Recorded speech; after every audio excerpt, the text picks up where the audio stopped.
This is a video review of the indie survival horror game Post-Trauma.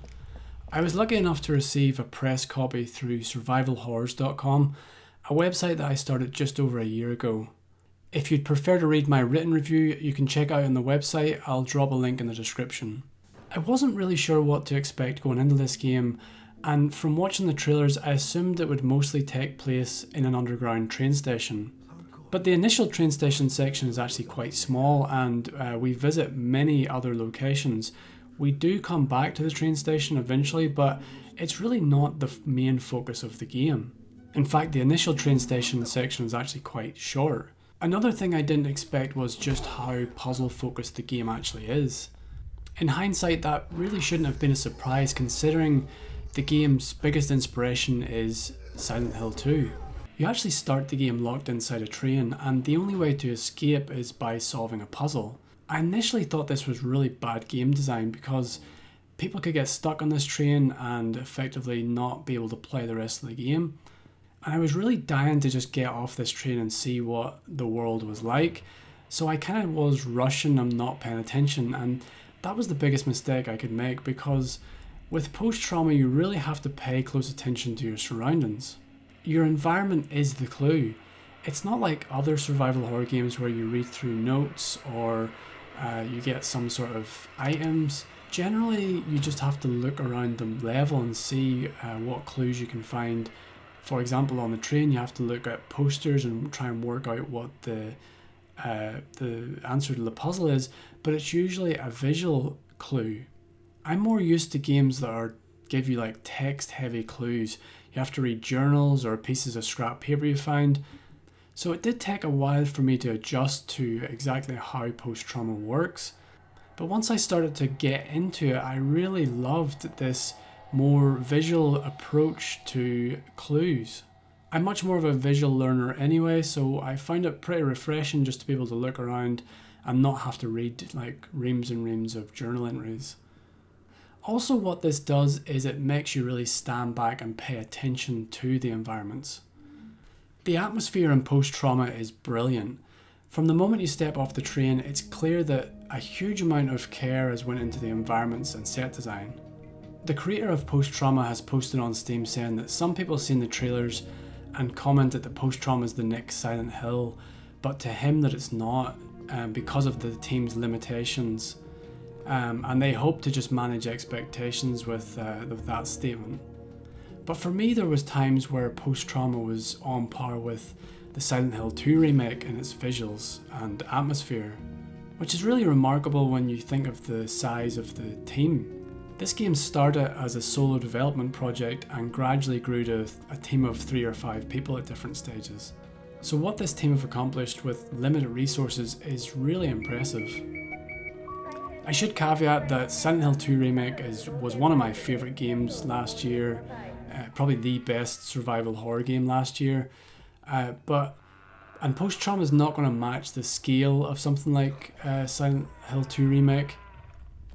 But they both use the Unreal Engine 5, and it's really incredible how an indie project can actually rival that of a AAA game.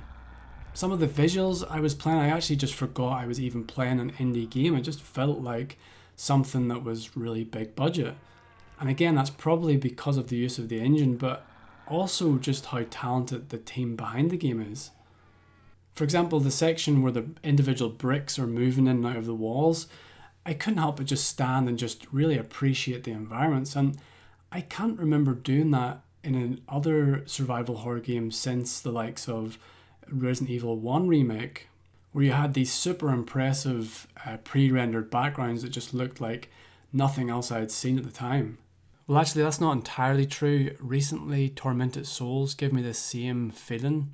So there are other games that have had great atmosphere since Resident Evil 1 Remake, but it just really reminds me of that feeling I had when I first played Resident Evil 1 Remake.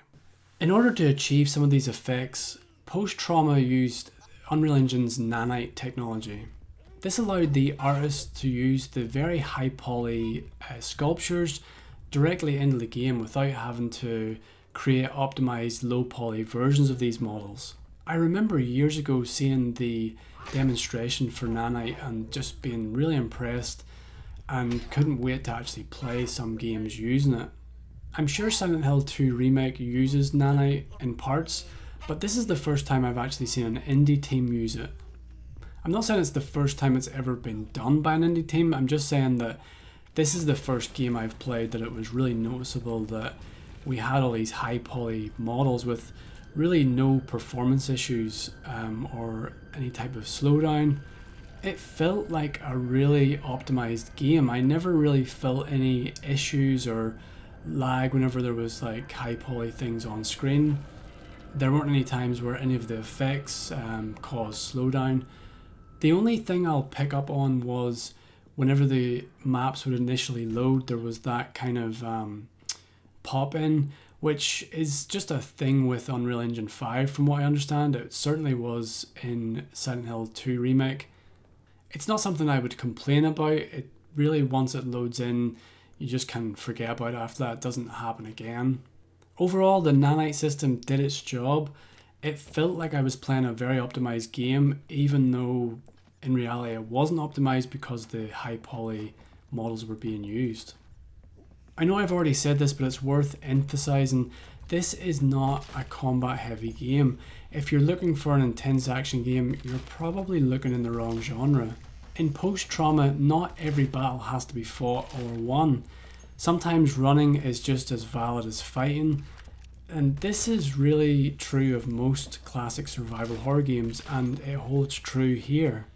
There's really a sweet spot for action and combat in survival horror games. If there's no action or combat at all, you're probably playing a walking simulator. If you only have to run away from a stalker enemy, you're probably playing a psychological horror. If there is combat but you can avoid combat, you're probably playing a survival horror. And if combat is basically what you're doing at all times, or certainly 80% to 70% of the time, you're probably playing an action horror. With that being said, post-trauma definitely is on the low end of the combat spectrum. It's more like a Silent Hill 2 game, which is what we know. Silent Hill was never really known for its combat, and a lot less like Resident Evil, where you do fight quite a lot of enemies. Not only is the combat minimal in post-trauma, but the movement is also deliberately sluggish, and that is a design choice. Without giving too much away, Roman isn't the only playable character. There are others, and one moves noticeably smoother, almost gliding in comparison to Roman. I won't be the first to point this out, but Roman is a refreshingly unconventional survival horror protagonist. He's just an ordinary man. He's not a fighter, and if he runs for too long he gets winded and has to stop to catch his breath. A vulnerable character is a core element of the genre, and it's nice to see a break from the usual young girl trope. Interestingly, the original concept for post-trauma did feature a young female lead, but when Epic released their digital human creation tool, the team then pivoted to Roman instead. I think this was one of the most eye-catching things about the game, that the main character just wasn't who you would expect. And from watching the trailer, it just really made me want to find out more about this character and what he was going to have to try and survive.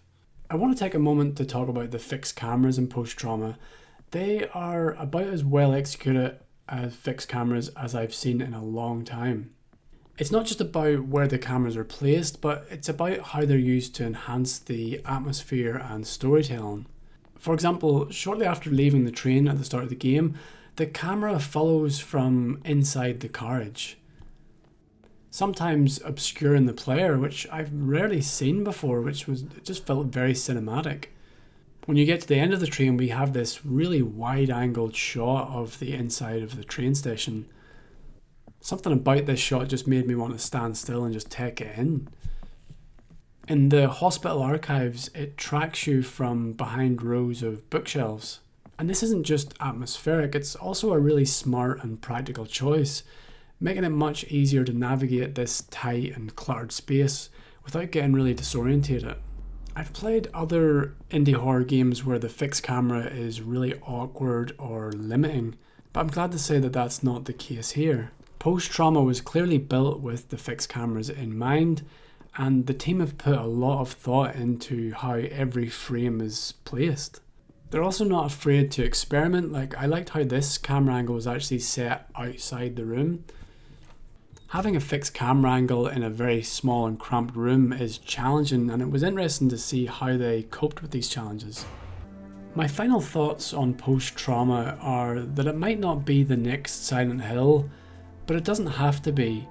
It's a game with its own identity, shaped by a small team that's pushed their talents to the limit.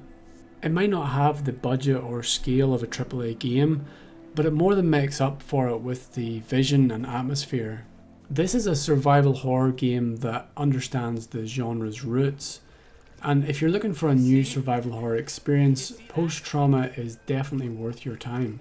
It's available on Steam, and I'll leave a link to the game in the description of this video.